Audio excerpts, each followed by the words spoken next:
ತೆರಿಗೆ ಪಾಲು ಅತಿ ಹೆಚ್ಚಾಗಿದೆ ಸರ್. ಇಡೀ ದೇಶದಲ್ಲೇ ನಂಬರ್ 1 ಸ್ಥಾನಕ್ಕೆ ಬಂದಿದ್ದಾರೆ ತೆರಿಗೆ ಕಟ್ಟೋದಕ್ಕೆ. ಇನ್ನು ಮುಂದೆ ಕೇಂದ್ರ ಸರ್ಕಾರ ಏನಾದ್ರು ಮನ್ನಣೆ ಕೊಡುತ್ತೆ ಸರ್? ನೋಡಿ, ಮೊನ್ನೆ ಬಜೆಟ್ ನಲ್ಲಿ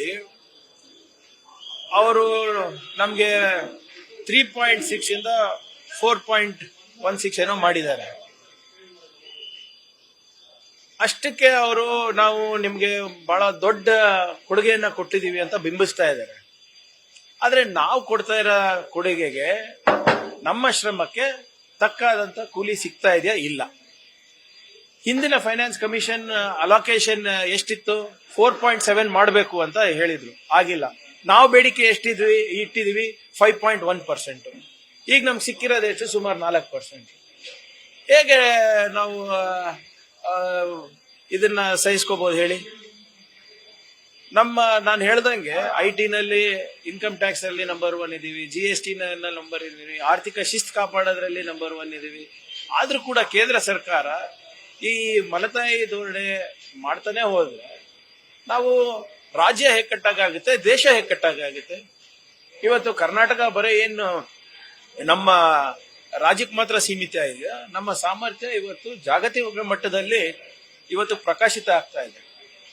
ನಮಗೆ ತಕ್ಕ ಕೂಲಿಗೆ ತಕ್ಕ ಶ್ರಮ ಕೂಲಿ ಕೊಡಿ ಅಂತ ಅಷ್ಟೇ ನಾವು ಕೇಳ್ತಾ ಇರೋದು, ಹೊರತು ಬೇರೆದೇನು ಅಲ್ಲ.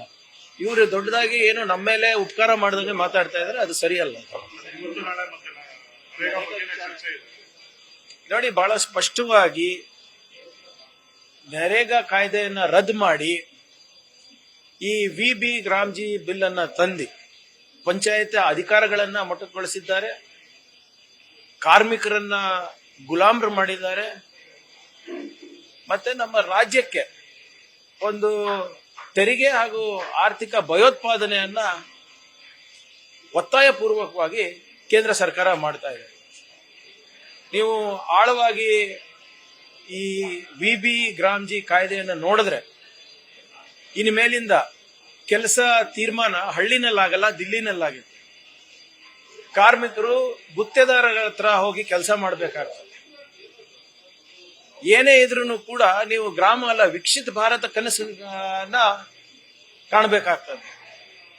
ಒಟ್ಟಾರೆ ನಮ್ಮ ರಾಜ್ಯದ ಹಿತಾಸಕ್ತಿ, ಗ್ರಾಮ ಸ್ವರಾಜ್ಯದ ಹಿತಾಸಕ್ತಿ, ಗ್ರಾಮೀಣ ಭಾಗದ ಅಭಿವೃದ್ಧಿಗೆ ಇವತ್ತು ನಿರ್ಣಾಮ ಮಾಡಲಿಕ್ಕೆ ಈ ಬಿಲ್ ಅನ್ನ ತಂದಿದ್ವಿ. ಇದನ್ನ ವಿರೋಧ ಮಾಡಿ ಇವತ್ತು ನಾವು ಅಸೆಂಬ್ಲಿನಲ್ಲಿ ರೆಸಲ್ಯೂಷನ್ ಅನ್ನ ಪಾಸ್ ಮಾಡಿ ಪ್ರೆಸಿಡೆಂಟ್ ಅವರಿಗಿರ್ಬೋದು, ಕೇಂದ್ರ ಸರ್ಕಾರಗಿರ್ಬೋದು ಕರೆಸಬಹುದು. ನಮ್ಮ ಹೋರಾಟ ಇನ್ನ ಈ ಸದನ ಆದ್ಮೇಲೆ ಬೀದಿಗಿಳಿತು. ನೋಡಿ ಇವ್ರೆ, ಇದು ಹೆಂಗಿದೆ ನಿಮ್ಗೆ, 1-2 ತಿಂಗಳ ಹಿಂದೆ ಈ GST ಬಚತ್ ಉತ್ಸವ ಅಂತ ನಡೆಸಿದ್ರು, ನೆನಪಿದ್ಯಾ? 8 ವರ್ಷ ತೆರಿಗೆ ಭಯೋತ್ಪಾದನೆ ಕೇಂದ್ರ ಸರ್ಕಾರ ಶ್ರೀಸಾಮಾನ್ಯನ ಮೇಲೆ ಮಾಡಿ ಆ GST ಯನ್ನೆಲ್ಲ ರೆಡ್ಯೂಸ್ ಮಾಡಿ, ಕಮ್ಮಿ ಮಾಡಿ, ಅದ್ರ ಬಗ್ಗೆ ಒಂದು ಉತ್ಸವ ಮಾಡಿದ್ರು. ಅದೇ ರೀತಿ ಇದನ್ನು ಕೂಡ ಈಗ ನಮ್ಮ ಮೇಲೆ ಟ್ಯಾರಿಫ್ ಸೊಂಕ ಎಷ್ಟಿತ್ತು? 26%. ಅದನ್ನ 18% ಕಮ್ಮಿ ಮಾಡಿದ್ಕೆ ಇವ್ರು ಆಚರಣೆ ಮಾಡ್ತಾ ಇದ್ದಾರೆ. ಆದ್ರೆ ನಾವು 18% ಅವ್ರಿಗೆ ಕೊಡ್ಬೇಕಾದ್ರೆ ನಮ್ಮ ಎಕ್ಸ್ಪೋರ್ಟ್ಸಿಗೆ ಅಮೆರಿಕಾದವರು ಶೂನ್ಯ ಕೊಡ್ತಾ ಇದ್ದಾರೆ. ಮತ್ತೆ ಹೇಳ್ತಾ ಇದ್ದಾರೆ ಟ್ರಂಪ್ ಅವರು, ಮೋದಿ ಅವರೇ, ನೀವು ಇಲ್ಲಿಂದಾನೇ ನೀವು ಕಚ್ಚಾ ತೈಲ ತಗೋಬೇಕು, ವೆನೆಜುವೆಲಾದಿಂದಾನೇ ತಗೋಬೇಕು, ಅಮೆರಿಕಾದಿಂದಾನೇ ತಗೋಬೇಕು. Is dictating terms on the prime minister of India. ಅದನ್ನ ಸೆಲೆಬ್ರೇಟ್ ಮಾಡ್ತಾ ಇದ್ದೀರಾ? ಈ ಏನು ಜನ ಮರಳು ಜಾತ್ರೆ ಮರಳು ಅಂತ ಆಗ್ಬಿಟ್ಟಿದೆ. ಇನ್ನೂ ಕೂಡ ನಮ್ಮ ದೇಶಕ್ಕೆ ಏನ್ ಸಿಕ್ಕಿದೆ ಅಂತ ಸ್ಪಷ್ಟವಾಗಿ ಮೋದಿ ಅವರು ಹೇಳಲಿಕ್ಕೆ ತಯಾರಿಲ್ಲ. ಪದೇ ಪದೇ ಆಪರೇಷನ್ ಸಿಂಧೂರ್ ಬಗ್ಗೆ ಮಾತಾಡ್ತಾರೆ, ಪದೇ ಪದೇ ನಮ್ಮ ಪ್ರಧಾನ ಮಂತ್ರಿಗಳನ್ನ ಹೀಯಾಳಿಸ್ತಾರೆ. ನಾನು ಹೇಳಿದ್ದೇನೆ ಮಾಡ್ತಾರೆ ಅಪ್ಪ ಅವರು ಅಂತ. ಅದೇ ಆಗ್ತಾ ಇರೋದು. ಇದೇನ್ ಯಾವ್ದೋ ಗಾದೆ ಇದೆ ಅಲ್ರಿ, ಹುಚ್ಚ ಮದುವೆನ ನುಂಡವನೇ ಜಾಣ ಅಂತ, ಹಂಗಾಗ್ತಾ ಇದೆ ಇದು. ದೊಡ್ಡ ಪಟ್ಟಿನೇ ಬಿಡುಗಡೆ ಮಾಡಿದ್ದಾರೆ. ನೆಹರು ಮತ್ತೆ ಇಂದಿರಾ ಅವರ ಹೆಸರಿನಲ್ಲಿ ಎಷ್ಟು ಯೋಜನೆಗಳಿಗೆ ಹೆಸರಿಟ್ಟಿದ್ದಾರೆ ಅಂತ. ಮಹಾತ್ಮ ಗಾಂಧಿ ತಪ್ಪೇನಿದೆ? ಅಂತ ಪ್ರಶ್ನೆ ಮಾಡಿ. ಮಹಾತ್ಮ ಗಾಂಧಿ ಅವರ ಹೆಸರಲ್ಲೂ ನಾವು ಇಟ್ಟಿದ್ದೀವಿ. ಆಯ್ತು, ಇವ್ರಿಗೆ ಪ್ರೀತಿ ಇದೆಲ್ಲ, ಇವ್ರು ಯಾಕೆ ತೆಗೆದ್ರು? ಆಮೇಲೆ ಇವಾಗ ಇಲ್ಲಿ ಬೆಂಗಳೂರಿನಲ್ಲೇ ನೋಡ್ರಿ, ದೀನ್ ದಯಾಳ್ ಉಪಾಧ್ಯಾಯ ಫ್ಲೈಓವರ್ ಇದೆ. ಏನ್ ಕಾಂಟ್ರಿಬ್ಯೂಷನ್ ಇದೆ ಅವ್ರದ್ದು ಇಲ್ಲಿ? ಆಯ್ತೇನೋ ಮಾನ್ಯರಿದ್ದಾರೆ, ಅವ್ರಿಗೆ ಇಷ್ಟ ಇದೆ, ಅದಕ್ಕೆ ನಾವು ಗೌರವಿಸ್ಬಿಟ್ಟು ನಾವೇನು ಮಾಡ್ತಾ ಇಲ್ಲ. ಇವರು ಸರ್ದಾರ್ ಪಟೇಲ್ ಹೆಸರು ತೆಗೆದ್ಬಿಟ್ಟು ಮೋದಿ ಸ್ಟೇಡಿಯಂ ಅಂತ ಇಟ್ರಲ್ರಿ ಗುಜರಾತ್ನಲ್ಲಿ, ಅದು ಸರಿನಾ? ಅದೇಂಗ್ ಸಮರ್ಥನೆ ಮಾಡ್ಕೊತಾರೆ? ಈ ಮೋದಿ ಅವರು ಸರ್ದಾರ್ ಪಟೇಲ್ ಅವ್ರಕ್ಕಿಂತ ದೊಡ್ಡವರಾಗ್ಬಿಟ್ರ? ಅದ್ರ ಬಗ್ಗೆ ಚರ್ಚೆಗೆ ಬರ್ತಾರ ಇವರು? ಇವ್ರದ್ದು ನೋಡಿ, ನೇಮ್ ಚೇಂಜಿಂಗ್, ಗೇಮ್ ಚೇಂಜಿಂಗ್ ಯಾವುದೇ ಯೋಜನೆ ಇಲ್ಲ. ಇಲ್ಲಿವರೆಗೂ ಸುಮಾರು 37 ಯೋಜನೆಗಿಂತ ಹೆಚ್ಚಾಗಿ ಬರೇ ಹೆಸರು ಚೇಂಜ್ ಮಾಡಿದ್ದಾರೆ. ಬರೇ ರೀಪ್ಯಾಕೇಜ್, ರೀನೇಮು, ರೀಲಾಂಚ್, ಇದಿಷ್ಟೇ ಮಾಡ್ತಾ ಇರೋದು ಮೋದಿ ಸರ್ಕಾರ.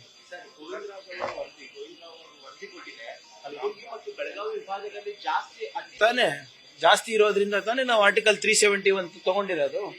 ಸಂವಿಧಾನದಲ್ಲಿ ತಿದ್ದುಪಡಿ ತಂದ್ಬಿಟ್ಟು ಖರ್ಗೆ ಸಾಹೇಬ್ರು ಇರ್ಬೋದು, ಧರಮ್ ಸಿಂಗ್ ಸಾಹೇಬ್ರು ಇರ್ಬೋದು, ಕಾಂಗ್ರೆಸ್ ಸರ್ಕಾರ ಇರ್ಬೋದು, ಯಾಕೆ 371 ಹೋರಾಟ ಮಾಡಿದ್ದು? ಆ ಪ್ರಾದೇಶಿಕ ಇಂಬ್ಯಾಲೆನ್ಸ್ ಏನಿದೆ, ರೀಜನಲ್ ಇಂಬ್ಯಾಲೆನ್ಸ್ ಏನಿದೆ, ಅದನ್ನ ಸರಿಪಡಿಸ್ಲಿಕ್ಕೆ. ಅದರ ಆಧಾರದ ಮೇಲೆ ಇವತ್ತು KKRDB ಇರ್ಬೋದು, ಬೇರೆ ಬೇರೆ ಸಂಸ್ಥೆಗಳಿರ್ಬೋದು ಸ್ಥಾಪನೆ ಮಾಡಿಬಿಟ್ಟು ಅದಕ್ಕೆ ಪ್ರತ್ಯೇಕವಾದಂತ ಬಜೆಟ್ ಇರ್ಬೋದು, ಪ್ರತ್ಯೇಕವಾದಂತ ಏನು ನಿಮ್ಮ ಉದ್ಯೋಗದಲ್ಲಿ ಅವಕಾಶ ಇರ್ಬೋದು, ಶಿಕ್ಷಣದಲ್ಲಿ ಅವಕಾಶ ಇರ್ಬೋದು, ಅದಕ್ಕೆ ಕೊಟ್ಟಿರೋದು. ಸೊ ಕ್ವೈಟ್ ನ್ಯಾಚುರಲಿ ಈಗ ಮೈಸೂರು ಭಾಗಕ್ಕೆ, ಹುಬ್ಳಿ ಭಾಗಕ್ಕೆ ನಾವು ಬರಬೇಕು ಅಂದ್ರೆ ಇನ್ನ ಕೆಲವು ದಶಕಗಳಾಗುತ್ತೆ, ಏಕಾಏಕಿ ಆಗೋದಿಲ್ಲ. ಇದು ಸಾವಿರಾರು ವರ್ಷದಿಂದ ಆಗ್ತಾ ಇರುವಂತ ಅನ್ಯಾಯ ಅಲ್ವಾ? ಇನ್ನು ಭಾಗದಲ್ಲಿ ಅಂದ್ರೆ ಬೆಳಗಾವಿ ಮತ್ತು ಕಲಬುರಗಿ ಭಾಗದಲ್ಲೇ ಜಾಸ್ತಿ ಹಿಂದುಳಿದ ತಾಲೂಕುಗಳು, ಅತಿ ಹಿಂದುಳಿದ ತಾಲೂಕು. ಅದೇ ಹೇಳ್ತಾ ಇರೋದಲ್ಲ ಇವ್ರೆ, ಇದಕ್ಕೆ ಐತಿಹಾಸಿಕ ಹಿನ್ನೆಲೆ ಇದೆ. ಇಲ್ಲಿ ಮೈಸೂರು ಮಹಾರಾಜರಿದ್ರು, ಅಲ್ಲಿ ನಿಜಾಮ್ ಅವರ ಒಂದು ಸಾಮ್ರಾಜ್ಯ ಇತ್ತು. ಆ ಸಾಮ್ರಾಜ್ಯದ ಅಂಚಿನಲ್ಲಿ, ದಂಡೆನಲ್ಲಿ ನಾವೆಲ್ಲರೂ ಇದ್ವಿ. ಅಲ್ಲಿ ಹೆಚ್ಚು ಗಮನ ಕೊಟ್ಟಿರ್ಲಿಲ್ಲ ಅವರು. ಅದಕ್ಕೆ ತಾನೇ ನಮ್ಗೆ ಅಷ್ಟೊಂದು ನಾವು ಪ್ರಗತಿ ಕಂಡಿಲ್ಲ. ಇದು ಹೇಗೆ ಮೈಸೂರು ಕಂಡು, ಹೇಗೆ ಬೆಂಗಳೂರು ಕಂಡು, ಅಲ್ಲಿ ನಮ್ಗೆ ಅಲ್ಲಿ ಯಾರು ಕೇರ್ ಮಾಡ್ತಾ ಇರಲಿಲ್ಲ. ಈಗ ಏಕೀಕರಣ ಆದ್ಮೇಲೆ ತಾನೇ ನಾವು ಇಲ್ಲಿ ಸೇರ್ಪಡೆ ಆಗಿದ್ದು. ಸೇರ್ಪಡೆ ಆದ್ಮೇಲೆ ನಿರಂತರವಾಗಿ ನಿಮ್ಮ ಎಂಟೈರ್ ಬೆಲ್ಟ್ ಏನಿದೆ, ಯಾವುದು ನಿಮ್ಮ ವಿದರ್ಭ ಬೆಲ್ಟ್, ಅವರಿಗೂ 371 ಇದೆ, ನಮಗೂ 371 ಇದೆ, ನಿಮ್ಮ ತೆಲಂಗಾಣಗೂ 371 ಇದೆ. ಆ ನಿಜಾಮ್ ಆಳ್ತಾ ಇರುವಂತ ಎಲ್ಲ ಏನು ಸಾಮ್ರಾಜ್ಯದ ಹಳ್ಳಿಗಳು ಯಾವ್ದಿದೆ ಅವೆಲ್ಲದಕ್ಕೂ ಕೂಡ 371 ಬಂದಿದೆ.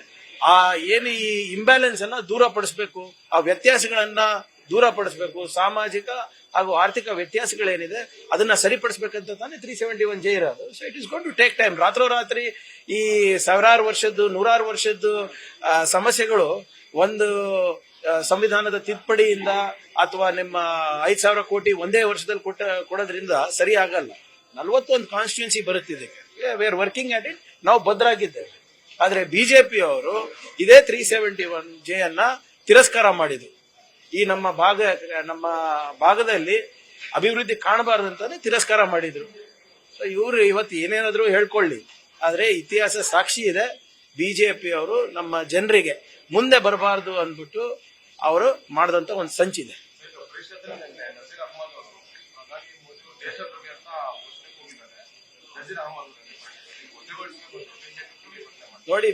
ನೋಡಿ ಚರ್ಚೆ ಮಾಡ್ರಿ, ಸದನ ಇರೋದೇ ಅದಕ್ಕಲ್ವಾ? ಚರ್ಚೆ ಮಾಡ್ಲಿ. ಯಾರ್ಯಾರು ದೇಶದ್ರೋಹಿ ಕೆಲಸ ಮಾಡಿದ್ದಾರೆ, ಯಾರ್ಯಾರು ದೇಶ ಪ್ರೇಮ ಕೆಲಸ ಮಾಡಿದ್ದಾರೆ, ಚರ್ಚೆ ಆಗ್ಲಿ. RSS ದೇಶ ಪ್ರೇಮ ಕೆಲಸ ಮಾಡಿದ್ಯ ಯಾವತ್ತಾನು? ದೇಶಭಕ್ತಿ ಕೆಲಸ ಮಾಡಿದ್ದಾರೆ ಯಾವತ್ತಾನ? ಆಮೇಲೆ ಬಿಜೆಪಿ ಯಾರ್ರಿ ನಮ್ಗೆ ಸರ್ಟಿಫಿಕೇಟ್ ಕೊಡಕ್ಕೆ? ಬಿಜೆಪಿ ಯಾರು ನಮ್ಗೆ ದೇಶಭಕ್ತಿ ಸರ್ಟಿಫಿಕೇಟ್ ಕೊಡಕ್ಕೆ? ಇವ್ರೇನ್ ಗುತ್ತಿಗೆ ತಗೊಂಡಿದಾರಾ? ಇವ್ರ ಕಾಂಟ್ರಿಬ್ಯೂಷನ್ ಏನಿದೆ? ಇವ್ರ ಸಂಸ್ಥೆಗಳದು ಕಾಂಟ್ರಿಬ್ಯೂಷನ್ ಏನಿದೆ ಸ್ವತಂತ್ರ ಹೋರಾಟಕ್ಕೆ? ಇವ್ರ ಕಾಂಟ್ರಿಬ್ಯೂಷನ್ ಏನಿದೆ ಹೇಳಿ? ಒಂದು ದೇಶ ಕಟ್ಲಿಕ್ಕೆ, ಸಮಾಜ ಕಟ್ಲಿಕ್ಕೆ. RSS ಅವರು 52 ವರ್ಷ ಬಾವುಟ ಹಾರಿಸಿಲ್ಲ ಅವ್ರ ಕಚೇರಿನಲ್ಲಿ. ಮಾತಾಡ್ತಾರ ಅದ್ರ ಬಗ್ಗೆ? ಅವರ ಐಕನ್, ಅವ್ರ ಗುರುಗಳು ಸಾವರ್ಕರ್ ಅವರು ಎಷ್ಟು ಮಾಫಿನಾಮಾ ಪತ್ರ ಬರ್ದ್ರಿ? 7-8 ಬರ್ದಿಲ್ವಾ ಮಾಫಿನಾಮಾ ಪತ್ರ? ಬ್ರಿಟಿಷರ ಹತ್ರ ಪೆನ್ಷನ್ ಕಾಂಗ್ರೆಸ್ನವ್ರು ತಗೊಂಡಿದ್ದ, ಬಿಜೆಪಿ ಅವ್ರು ತಗೊಂಡಿದ್ದ? ಅದೆಲ್ಲ ಚರ್ಚೆ ಮಾಡ್ಲಿ ಬೇಕಾದ್ರೆ.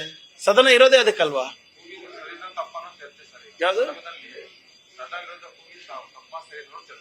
ನೋಡಿ, ಯಾರೇ ಏನೇ ಇದ್ರೂ ಕೂಡ ಅಲ್ಲಿ ಚರ್ಚೆ ಮಾಡೋ ಅವಕಾಶ ನಮ್ಗಿದೆ. ನಾವು ಸುಪ್ರೀಂ ಕೋರ್ಟ್ ಜಡ್ಜ್ಮೆಂಟ್ಸ್ ಗಳ ಬಗ್ಗೆನೂ ಮಾತಾಡಬಹುದು ಸದನದಲ್ಲಿ. ಈಗ ನಾವು ಸದನದಲ್ಲಿ ಮಾತಾಡಿಲ್ಲ ಅಂದ್ರೆ ಇನ್ನೆಲ್ಲಿ ಮಾತಾಡಕ್ಕಾಗ್ತದೆ? ಇದ್ರೆ ನೀವನ್ನ ಒಂದು ಡಿಬೇಟ್ ಆಯೋಜಿಸ್ಬಿಡಿ, RSS ಅವರಿಗೆ ಕರೆಸಿ, ನಾವು ಕೂತ್ಕೊಂತೀವಿ, ಬಿಜೆಪಿ ಅವರಿಗೂ ಕರೆಸಿ ಕೂತ್ಕೊಳ್ಳೋಣ. ಯಾರು ದೇಶವನ್ನ ಕಟ್ಟಲಿಕ್ಕೆ ಹೆಚ್ಚು ಕಾಂಟ್ರಿಬ್ಯೂಷನ್ ಇದೆ ಮಾತಾಡೋಣ, ಚರ್ಚೆ ಮಾಡೋಣ ಅಂತ. ನ್ಯೂಸ್ ಫಸ್ಟ್ ನಿರ್ಭೀತಿಯಿಂದ ನಿಮ್ಮ ಪರವಾಗಿ.